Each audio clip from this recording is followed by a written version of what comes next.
Monday, March 25th. Good morning. It is Holy Week, and this is the news that matters most, the morning edition. I'm Deandrea Hamilton. He's wanted. From Grace Bay to Cooperjack Bay, North Caicos to South Caicos, he's wanted in all neighborhoods and communities for taking the stress out of home buying, for having intel on every hot property. He's Ramon Andrews of White Rock Realty, the most wanted realtor around. If contacted, your reward is your perfect luxury home and investment properties. To make a move, call 649-331-3000. Visit whiterockrdm.com.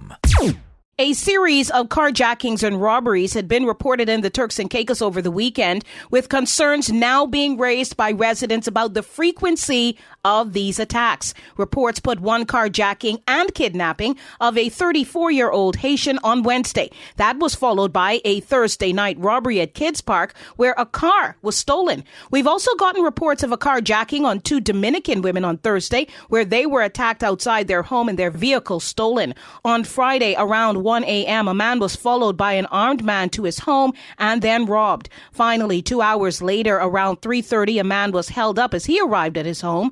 All victims are being attacked by armed men. Police are now advising residents to be very cautious when they are driving, and if they believe they're being followed, they are not to stop the vehicle or drive home, but instead go to a populated area or to the nearest police station.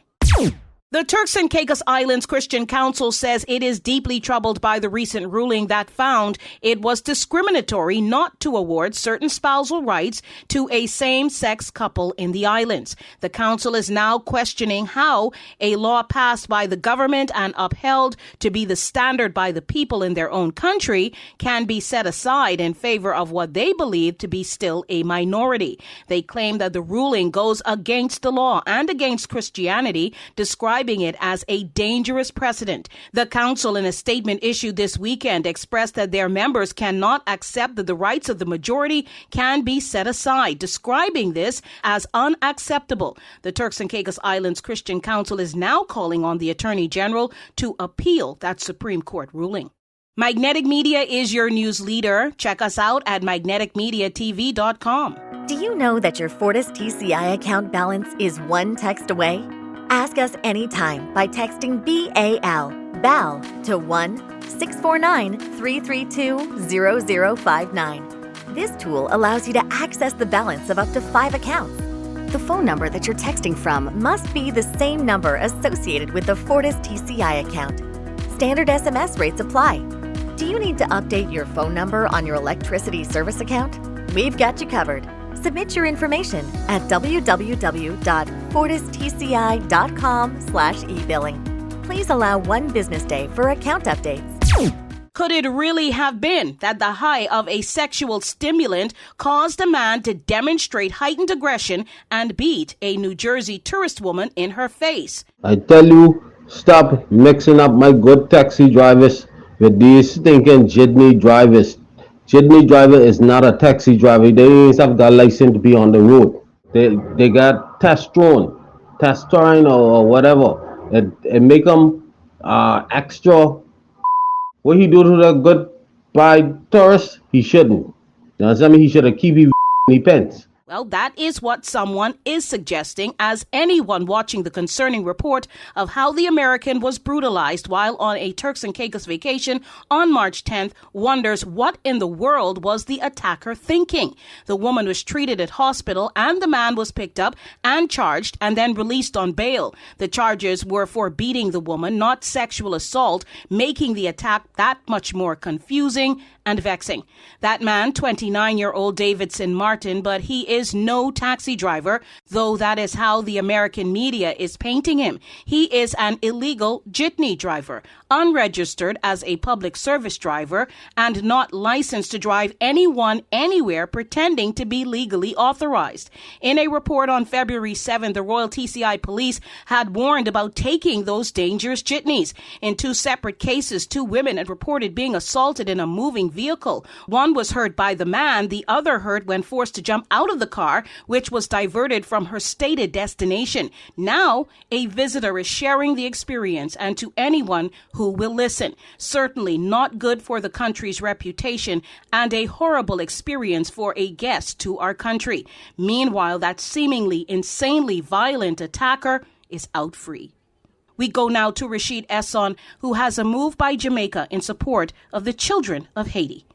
59 disabled Haitian orphans and 13 of their caregivers from the Haiti Children Charity in Haiti arrived in Portland, Jamaica by boat on Thursday, March 21st, and they will be housed at an internationally renowned Catholic charity in Kingston called Mustard Seed Communities. Efforts to bring the children to Jamaica were being made for months, but despite authorization by the Jamaican government, they were awaiting permission from the Haitian government to leave Haiti. While they waited, 9 children unfortunately died due to gang activity, according to the co-founder of the Haiti Children Charity, who expressed great appreciation to Jamaica. Jamaica's Foreign Minister, Kamina Johnson-Smith, who was a key player in making this happen, describes this as a mission of mercy. Magnetic Media is your news leader. You can always find what you're looking for and what you need at Quality Food World. Shop retail, shop wholesale. Quality has the brands you know, the brands you love. Always quality. Big savings every day. And remember to look out for sales for even bigger savings. Open 7 a.m. to 9 p.m. Mondays through Saturdays. Open 7 a.m. to 8 p.m. on Sundays. On the 5 Keys Access Road. Quality Food World, a prime trading company. Even with air travel slowed because of turbulent weather over the weekend, Josephine Connolly, the Minister of Tourism, has a new initiative, the Congestion Alleviation Project, or CAP. It's to help ease the regular overcrowding at the Providenciales International Airport. On March 23rd and 24th, flights were expected to be affected because of rain. But even without that, it was likely the airport would have been crowded, as many as 50 flights were scheduled for Saturday alone, bringing and exiting record numbers of travelers. Under CAP, along with temporary infrastructural updates, tents, cool water, airport hosts, and entertainment were introduced to soften the experience at the PLS, which is now notoriously wretched. Weather for the Turks and Caicos Islands brought us a beautiful Palm Sunday morning. Weather terrific. By afternoon, those squally showers, high winds, and thunderstorms that the National Weather Service and the Department of Disaster Management and Emergencies had warned us about were incoming and had arrived on the shores of the islands. Residents filmed dark clouds and rain, some localized flooding as well. Today, weather should be clearer, though, with the rain chance significantly diminished to 2%, the high at 80, the low at 73 degrees.